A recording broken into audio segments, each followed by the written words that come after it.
Olá, queridos, a paz do Senhor Jesus, amém?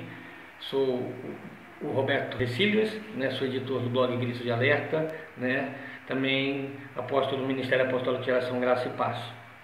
E deixa eu falar um pouquinho com você a respeito do dízimo, o dízimo que é algo que tão falado nos dias de hoje e usado por muitos de uma forma tão errada. O dízimo é a 10ª parte de um todo. É frequente nós ouvirmos exortações pela rádio ou televisão chamando o povo, chamando os ouvintes a contribuir com o seu dízimo, o dízimo do seu salário ou de qualquer outra receita para determinada organização ou igreja, com base em versículos do Velho Testamento. Sabe por quê? Na absoluta falta de qualquer referência em relação a isso no Novo Testamento.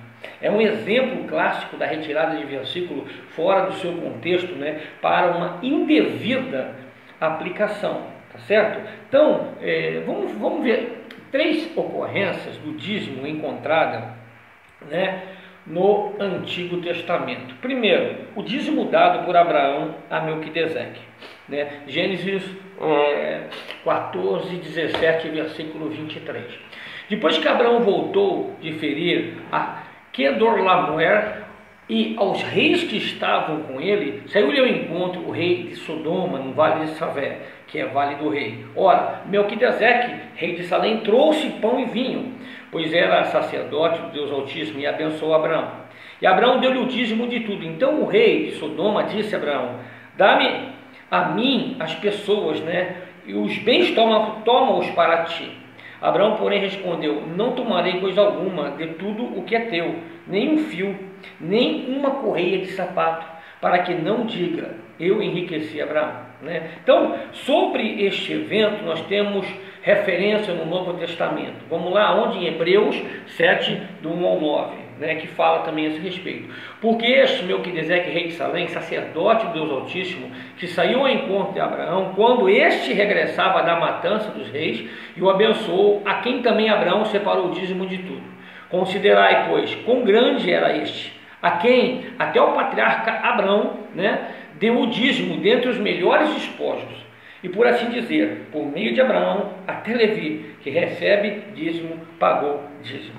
Então, Abraão deu a Melquisedeque, sacerdote do Deus Altíssimo, a 10ª parte do que ele tinha conquistado na guerra, os melhores despojos. Não era parte da sua propriedade e nem intencionava Abraão ficar com o resto dos despojos, pois os entrega imediatamente depois ao rei de Sodoma, de quem havia sido roubado anteriormente. Não há nada na Bíblia que nos possa sugerir que Abraão costumava dar dízimo regularmente sobre sua renda.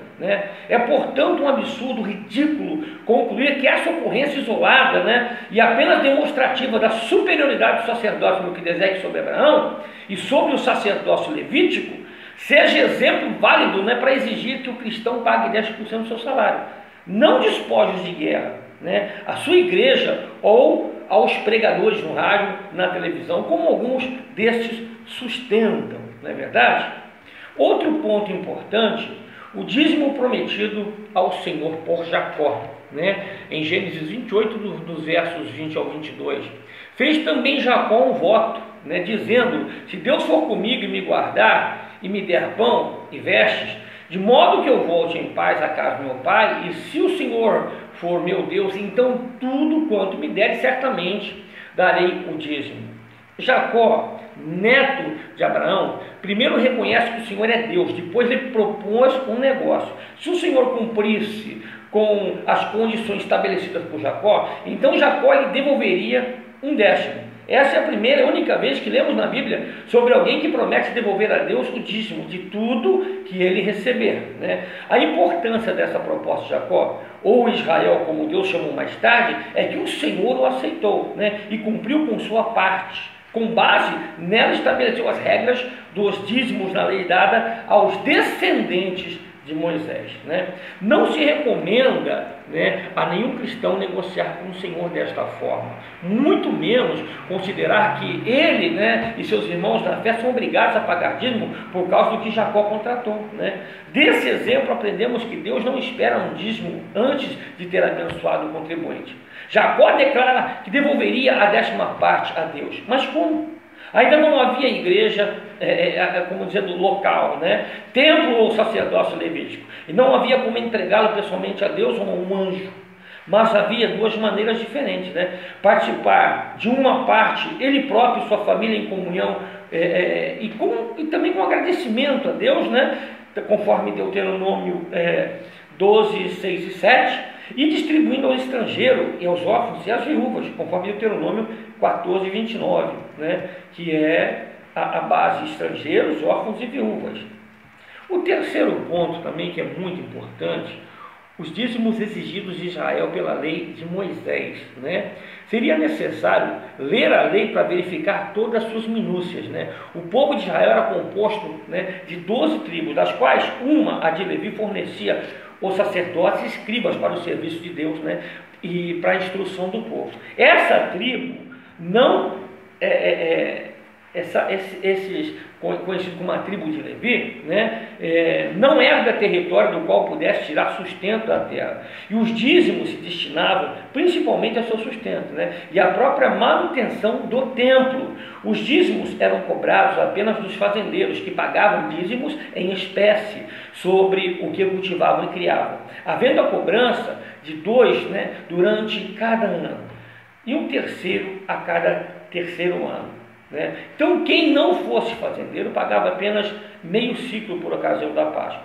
Não se cobrava dízimo sobre salário ou sobre rendas financeiras, né? A imposição de dízimo era parte da lei de Moisés e somente podia vigorar quando a lei de Moisés estivesse vigente.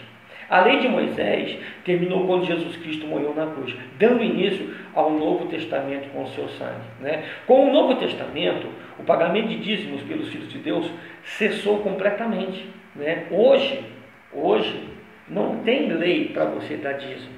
Sabe por que você tem que dar o dízimo? Porque você ama a obra de Deus. Sabe por que você tem que dar o dízimo? Porque você é grato a Deus. Sabe por que você dá oferta? Porque você tem no teu coração a gratidão a Deus. Não existe uma lei que vai te impor você ser dizimista, né? Mas sim existe a gratidão, né? Você vai falar: Deus, eu vou ajudar na obra. É a forma que você tem de ajudar na obra, né? E a pessoa é tão estranha nesse pensamento, né? Porque a pessoa fala: bom, Deus me deu tudo, eu vou devolver 10% para ele, e ele está em dívida comigo, porque eu sou dizimista. Espera um pouquinho. Você pega 100%, você tira 10% e ainda acha que Deus te deve alguma coisa? Faça-me um favor, né? E você que dá o dízimo por medo, não está resolvendo nada na tua vida. Você que dá o dízimo por amor, você ama, né? Você ama a Deus, você ama a obra de Deus. Aí é outra história, né? Agora, se você dá o dízimo por obrigação baseada em lei, porque a lei eu vou ser amaldiçoado. Quem está dizendo que você vai ser amaldiçoado é mentiroso e enganador. Não conhece Bíblia, não sabe nada da Bíblia. Eles colocam medo para você não ficar sem lá, né? Não existe isso, essa condição mentirosa e enganadora. Primeiro, o Senhor Jesus havia declarado: o templo israelita foi totalmente destruído. Mateus 24, 1 e 2 fala: somente os sacerdotes e levitas podiam receber os dízimos e não existem mais. Olha só, Deus não habita em templo feito por mão de homens, não é isso que diz Atos 17? Não é? O verdadeiro crente, os santos, são agora o templo de Deus, segundo o Novo Testamento, não é isso? Sim. Como não há mais templo, também não existe sacerdócio no templo, sendo cada crente um novo sacerdócio, não é isso? Do crente não requer, sabe, qualquer parte de dízimo do seu salário, né? Ou da sua renda. Não existe isso. Você é livre, não dizime por medo, dizime por amor.